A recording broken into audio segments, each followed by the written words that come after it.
Welcome to Warhammer 40k 8th edition Character Duels, Episode 11, Abaddon the Despoiler versus Kharn the Betrayer. For this matchup, we will be using the official Warhammer 40k 8th edition rulebook, Chapter Approved 2018 edition, Codex Heretic Astartes Chaos Space Marines 2, Rulebook Official Update version 1.3, Chapter Approved 2018 edition Official Update version 1.0, and finally the Big FAQ 2 2018 Revision 1. For a full overview of how this character duel will work, please check out the overview episode, which will be linked in the description down below. For this particular character duel, Abaddon the Despoiler will go first for games 1 and 3, and Kharn the Betrayer will go first for games 2 and 4. And with that out of the way, let's jump into the first game. Going into the movement phase, Abaddon the Despoiler will remain still. Going into the psychic phase, he is not a psyker. Going into the shooting phase, he will fire the Talon of Horus in rapid fire range into Kharn the Betrayer. 4 shots total, hitting on 2s rerolling, getting 3 hits, 1 reroll, and here's the reroll. Still failing to hit, so 3 hits total. Strength 4 versus Toughness 4 means wounding on 3s. Getting 2 wounds. Minus 1 AP, so 2 4-up invulnerable saves. Failing both, and they are D3 damage apiece. So 2 D3 damage. Getting 6 damage. And Kharn the Betrayer will lose his 5 starting wounds and be killed off, which means Abaddon the Despoiler will win game 1. So we will now reset and go into game 2.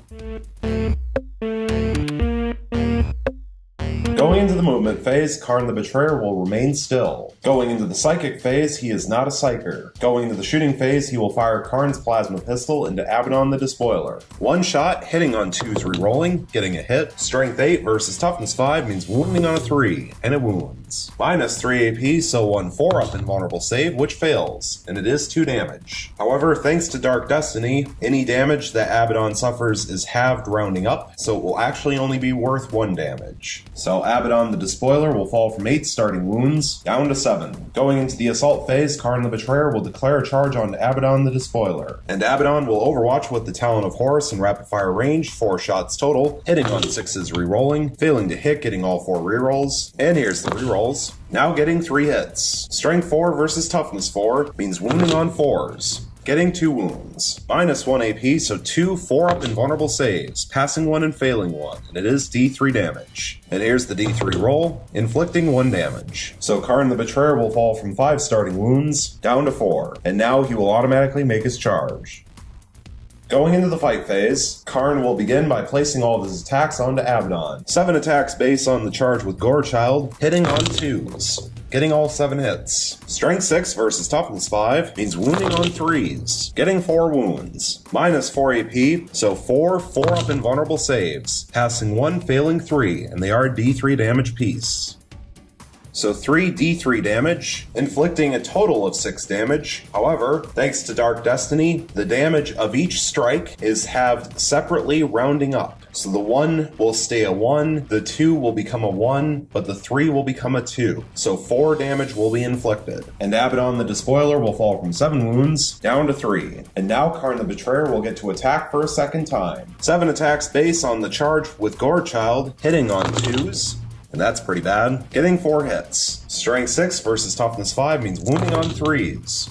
Getting all 4 wounds. Minus 4 AP, so 4 4-up invulnerable saves. Passing 2 and failing 2, and they are D3 damage apiece. So 2 D3 damage, getting a total of 4 damage. However, thanks to Dark Destiny, each strike will be halved separately, rounding up. So the 1 will stay a 1, the 3 will become a 2, which means 3 damage will be inflicted in total. So Abaddon the Despoiler will lose his final 3 wounds and be killed off, which means that Kharn the Betrayer will win game 2. So we will now reset and go into game 3.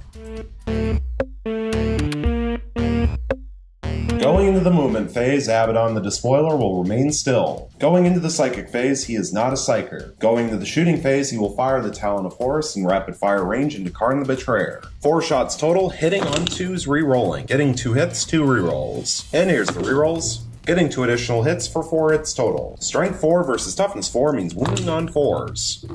and that could be better, getting 1 wound. Minus 1 AP, so 1 4-up invulnerable save, which fails. And it will inflict D3 damage, and it will inflict 1 damage. So Kharn the Betrayer will fall from 5 starting wounds down to 4. Moving along into the assault phase, Abaddon the Despoiler will declare a charge against Kharn the Betrayer. And Kharn the Betrayer will overwatch with a crack grenade. 1 shot, hitting on a 6 re-rolling, getting a hit. Strength 6 versus Toughness 5 means wounding on a 3, which wounds. Minus 1 AP, so 1 3-up armor save, which fails, and it will inflict D3 damage. And here's the D3 roll, getting a 1. So Abaddon the Despoiler will fall from 8 starting wounds down to 7, and now he will automatically make his charge. Going into the fight phase, Abaddon the Despoiler will begin by placing all of his attacks onto Kharn the Betrayer. 6 attacks base with the Talon of Horus, hitting on 2s re-rolling, getting all 6 hits. Strength 10 versus Toughness 4 means wounding on 2s, getting 5 wounds and 1 cocked dice. And here's the cocked dice, failing to wound, so 5 wounds total. Minus 4 AP, so 5 4-up invulnerable saves. That's pretty awful, passing 1, failing 4. And they are D3 damage piece, so 4 D3 damage, getting 7 damage total. So Kharn the Betrayer will lose his final 4 wounds and be killed off. Which means Abaddon the Despoiler will win Game 3. So we will now reset and go into Game 4.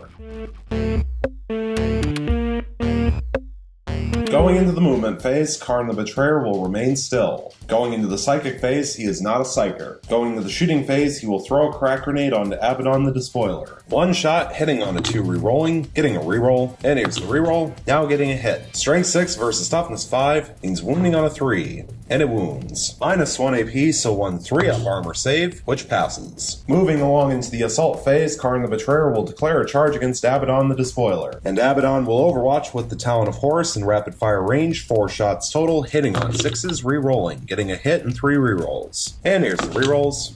Still failing to hit, so 1 hit total. Strength 4 versus Toughness 4 means wounding on a 4, and it fails to wound. And Kharn the Betrayer will automatically make his charge. Going into the fight phase, he will place all of his attacks onto Abaddon the Despoiler. 7 attacks base on the charge with Gorechild, hitting on 2s, getting 5 hits. Strength 6 versus Toughness 5 means wounding on 3s, getting 3 wounds. Minus 4 AP, so 3 4-up invulnerable saves, passing all 3. And now Kharn the Betrayer will get to attack for a second time. 7 attacks base on the charge with Gorechild, hitting on 2s, getting 6 hits, 1 cocked dice. And here's the cocked dice, getting a 7th hit. Strength 6 versus Toughness 5 means wounding on 3s, getting 5 wounds. Minus 4 AP, so 5 4-up invulnerable saves, passing 3, failing 2. And they are D3 damage piece, so 2 D3 damage. However, thanks to Dark Destiny, the damage is halved rounding up, so the 2 becomes a 1, and the 3 becomes a 2, for 3 damage total. So Abaddon the Despoiler will fall from 8 starting wounds down to 5. And now Abaddon will get to strike back. 6 attacks base with the Talon of Horus, hitting on 2s re-rolling. And a good thing too, getting 3 hits, 3 rerolls. And here's the 3 rerolls, getting 2 additional hits for 5 hits total. Strength 10 versus Toughness 4 means wounding on 2s, getting all 5 wounds. Minus 4 AP, so 5 4-up invulnerable saves, passing 1, failing 4, and they are a D3 damage piece. So 4 D3 damage. And that is 6 damage. So Kharn the Betrayer will lose his 5 starting wounds and be killed off. Which means Abaddon the Despoiler will win Game 4, and this character duel is now over.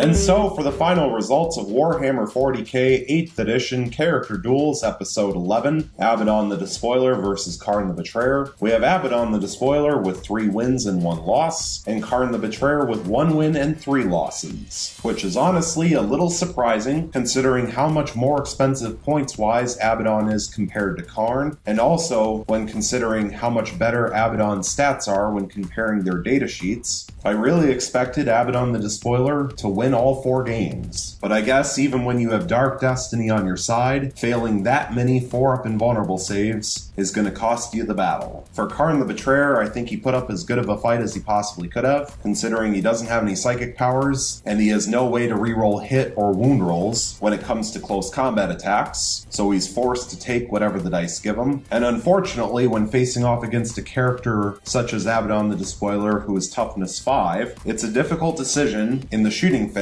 to pick between Kharn's plasma pistol and crack grenades, because both hit on 2s rerolling, both wound on 3s, no rerolls. However, Abaddon gets a slightly better save, 3-up versus a 4-up, against the crack grenade, but the crack grenade could roll a 3 on the D3 for damage, which gets halved rounding up to 2, whereas the plasma pistol does straight 2 damage, which will always get halved down to 1. And so the crack grenade has a better chance of being saved against, but if it gets through, it actually has a small chance of doing more damage. Also, of course, with the plasma pistol, because Kharn's plasma pistol is always supercharged, if you roll a 1 and then re-roll with a 1, he inflicts a mortal wound on himself. And sometimes, especially if he's already down to low health, that's too big of a risk to take. And there's not much to say about Abaddon, except for Game 2 where he failed far too many 4-up invulnerable saves. He pretty much did what he needed to do. His ability to reroll all failed hit rolls, combined with more shots in the shooting phase and more attacks in the fight phase, gave him a predictable win. And that's about all that I have to say for this character duel. Thank you so much for watching, I really hope you enjoyed, and stay tuned for the next one.